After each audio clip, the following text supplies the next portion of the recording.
Hello students, मैं doctor निशा बंसल, सहायक आचार्य EAFM राजकीय महाविद्यालय सुमेरपुर से। आज के वीडियो में हम बात करते हैं बीकॉम द्वितीय वर्ष के लिए प्रश्न पत्र प्रथम मौद्रिक एवं बैंकिंग प्रणाली। आज का अपना टॉपिक है भारतीय रिजर्व बैंक की प्रबंध व्यवस्था। देखिए, इस टॉपिक में हम कवर करेंगे भारतीय रिजर्व बैंक की वर्तमान प्रबंध व्यवस्था और रिजर्व बैंक का आंतरिक प्रबंध एवं संगठन। तो आइए स्टार्ट करते हैं भारतीय रिजर्व बैंक की वर्तमान प्रबंध व्यवस्था से। देखिए, भारतीय रिजर्व बैंक की वर्तमान प्रबंध व्यवस्था की जहाँ तक बात है तो इसमें भारतीय रिजर्व बैंक के 4 जो मंडल हैं वो मुख्य रूप से कार्यरत हैं इसमें, जिसमें फर्स्ट है केंद्रीय संचालक मंडल, सेकंड है केंद्रीय संचालक मंडल की समिति, थर्ड स्थानीय मंडल और फोर्थ है रिजर्व बैंक का कार्यालय। तो इसके अंतर्गत हम डिटेल में देखते हैं इन्हें। केंद्रीय संचालक मंडल जो है उसके कुल सदस्य संख्या 20 होती है। इन 20 सदस्यों का किस आधार पर वर्गीकरण किया गया है, इसमें कौन सम्मिलित होते हैं, तो देखिए इन 20 सदस्यों में एक गवर्नर है और 4 उप गवर्नर सम्मिलित होते हैं। इसके अलावा 4 स्थानीय मंडल के लिए 4 संचालक नियुक्त किए जाते हैं। साथ ही 10 संचालक ऐसे नियुक्त किए जाएंगे जिनको विभिन्न विषयों की एवं क्षेत्रों की जानकारी हो, यानी कि विभिन्न विषयों एवं क्षेत्रों से संबंधित विशेषज्ञ व्यक्ति नियुक्त किए जाएंगे। और साथ ही भारत सरकार का एक वित्त सचिव इसमें सम्मिलित होगा। तो इस प्रकार से ये टोटल कुल मिलाकर हो जाते हैं 20। तो केंद्रीय संचालक मंडल की जो समिति है, केंद्रीय संचालक मंडल की जो नियुक्ति की जाएगी, गठन किया जाएगा, उसमें कुल 20 सदस्य होंगे, जिसमें एक गवर्नर, 4 उप गवर्नर, 4 स्थानीय मंडल के संचालक और 10 संचालक विभिन्न विषयों से संबंधित और एक वित्त सचिव। कुल मिलाकर 20 सदस्य 20 सदस्य इसमें नियुक्त किए जाते हैं। अगला देखिए,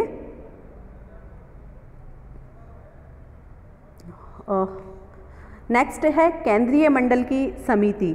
देखिए, केंद्रीय मंडल की समिति की स्थापना क्यों की जाती है? इस संचालक मंडल की सुविधा के लिए, उनकी सहायता के लिए इस समिति का गठन किया जाता है। इस समिति में गवर्नर, डिप्टी गवर्नर तथा क्षेत्र विशेष का संचालक इसके सदस्य होते हैं। और यह समिति हर वीक में वेडनेसडे को, यानी कि प्रत्येक सप्ताह बुधवार को ये समिति मिलती है। ये समिति आपस में बात करती है। नेक्स्ट देखते हैं हम स्थानीय मंडल। स्थानीय मंडल की जहाँ तक बात है तो इसमें केंद्रीय संचालक मंडल को सलाह देने के लिए स्थानीय मंडल का गठन किया जाता है।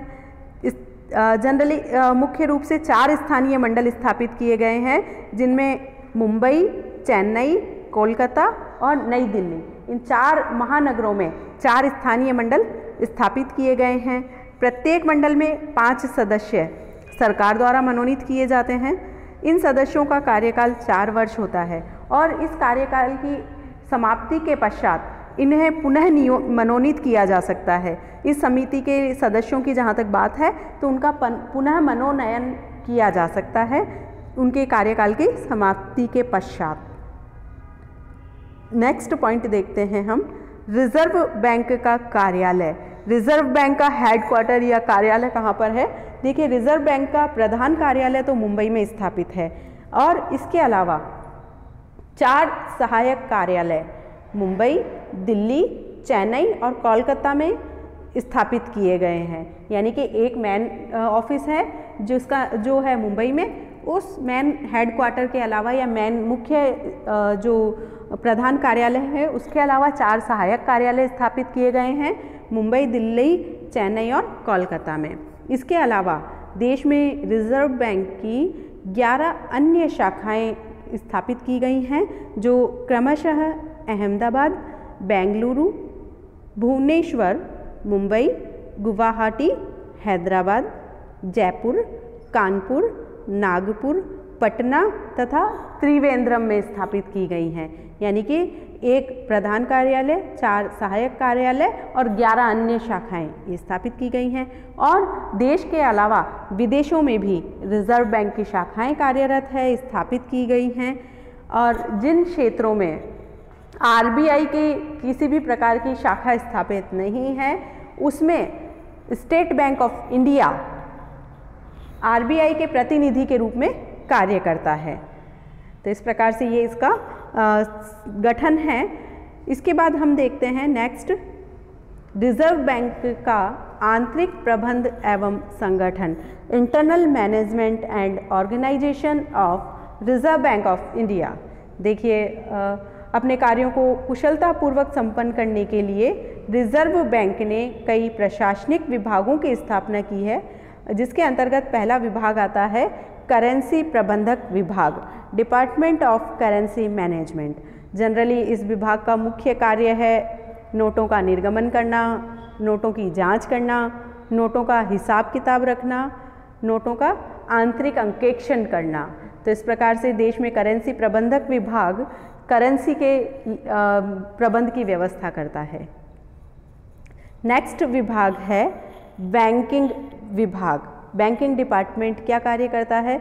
ये चूंकि आरबीआई देश का शीर्ष बैंक है और बैंकों के बैंक के रूप में कार्य करता है, तो इस प्रकार से बैंकों के समाशोधन गृह के रूप में कार्य करना, सरकारी धन को जमा करना, प्रथम श्रेणी की प्रतिभूतियों की कटौती करना, उनके आधार पर ऋण प्रदान करना, ये सारे कार्य इसी के अंतर्गत आते हैं। तो ये विभाग देश में बैंकिंग व्यवस्था से संबंधित कार्य करता है। बैंकिंग व्यवस्था के अंतर्गत जितने भी कार्य हैं उनके संपादन को ये विभाग देखता है। नेक्स्ट पॉइंट देखिए, औद्योगिक एवं निर्यात वित्त विभाग। औद्योगिक एवं निर्यात वित्त विभाग देश में औद्योगिक और निर्यात से संबंधित साख की व्यवस्था करता है और उसमें क्या सुधार किए जाने हैं, सुधार के लिए क्या कार्यवाही की जानी है, तो इससे संबंधित सारे कार्य यही विभाग देखता है। नेक्स्ट पॉइंट देखिए, ग्रामीण नियोजन एवं साख विभाग, rural planning and credit department. यह जो विभाग है ये रिजर्व बैंक का नया विभाग है और महत्वपूर्ण विभाग है एक, जो देश में ग्रामीण नियोजन तथा साख व्यवस्था से संबंधित सभी कार्यों को संपादित करता है या संपन्न करता है। नेक्स्ट देखिए, विधि विभाग, लीगल डिपार्टमेंट। आरबीआई को सभी प्रकार की जो कानूनी सहायता देनी है, कानूनी जानकारी प्रदान करनी है, यही विभाग सारे कार्य संपादित करता है। तो कानूनी जानकारी से संबंधित समस्त कार्य इस विभाग द्वारा प्रदान किए जाते हैं। नेक्स्ट आता है व्यय तथा बजट नियंत्रण विभाग, department of expenditure and budgetary control.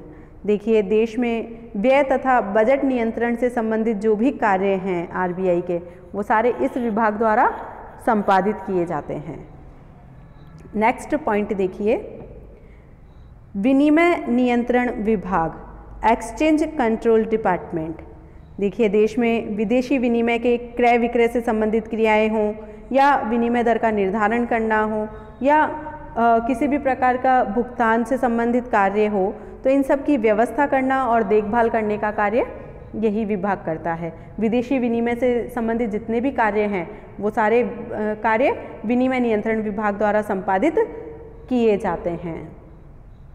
Next विभाग देखिए कौन सा है, सांख्यिकी विश्लेषण तथा कंप्यूटर सेवाएं, department of statistical analysis and computer services. देखिए, प्रारंभ में जो आरबीआई का रिसर्च और सांख्यिकी विभाग था वो एक ही था, लेकिन फिर इसे अलग अलग कर दिया गया है और अब वर्तमान में सांख्यिकी विभाग में के साथ ही कंप्यूटर की जो भी कंप्यूटर से संबंधित जो भी सेवाएं हैं वो सारे इसी डिपार्टमेंट द्वारा संपादित किए जाते हैं। तो इस प्रकार से देश में सांख्यिकी विश्लेषण करना है, सांख्यिकी समंक एकत्रित करना है, उनका विश्लेषण करना है, प्रकाशन करवाना है सांख्यिकी समंकों का, तो वो सारे कार्य सांख्यिकी विश्लेषण विभाग द्वारा किए जाते हैं। कंप्यूटर संबंधी सेवाएं भी इसी विभाग द्वारा संपादित की जाती हैं।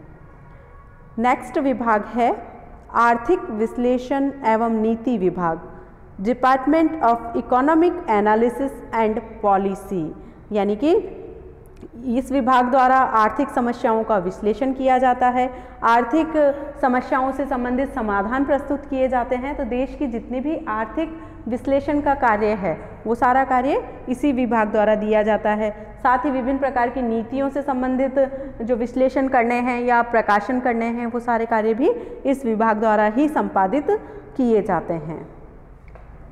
नेक्स्ट पॉइंट देखिए, सेवी वर्गीय नीति विभाग, पर्सनल पॉलिसी डिपार्टमेंट।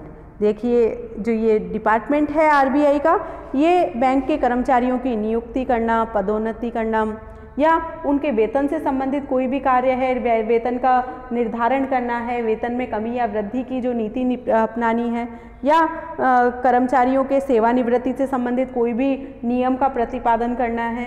तो इस प्रकार से ये सारे कार्य यानी कि कर्मचारियों की नियुक्ति से लेकर उनकी सेवानिवृत्ति तक के समस्त नीति और नियम निर्धारित करना या उनसे संबंधित कोई भी समस्या है उसका समाधान करना इस विभाग का मुख्य कार्य है। नेक्स्ट विभाग देखिए, प्रेस संपर्क विभाग, प्रेस रिलेशन डिपार्टमेंट। इस विभाग का मुख्य कार्य क्या है? जनसंपर्क तथा संपर्क, आरबीआई से रिलेटेड जितने भी प्रेस रिलीज है, किसी भी प्रकार की जनसंपर्क करने हैं या कोई भी जिसे हम कह सकते हैं किसी भी प्रकार का कोई भी रिपोर्ट देनी है आरबीआई से संबंधित प्रेस में, तो वो सारे कार्य इसी विभाग द्वारा संपादित किए जाते हैं। तो प्रेस संबंधित सारे कार्य, जनसंपर्क और अन्य संपर्क के कार्य ये विभाग संपादित करता है। तो इस प्रकार से आरबीआई की प्रबंध व्यवस्था और आंतरिक और बाह्य प्रबंध व्यवस्था को हमने यहाँ पर देखा, और साथ ही कौन कौन से विभाग आरबीआई द्वारा स्थापित किए गए हैं वो स्ट्रक्चर हमने यहाँ पर देखा। इसी के साथ आज का ये टॉपिक हमारा यहीं समाप्त होता है। कोरोना काल में स्टे होम, स्टे सेफ, घर पे रहिए, सुरक्षित रहिए। Thank you very much.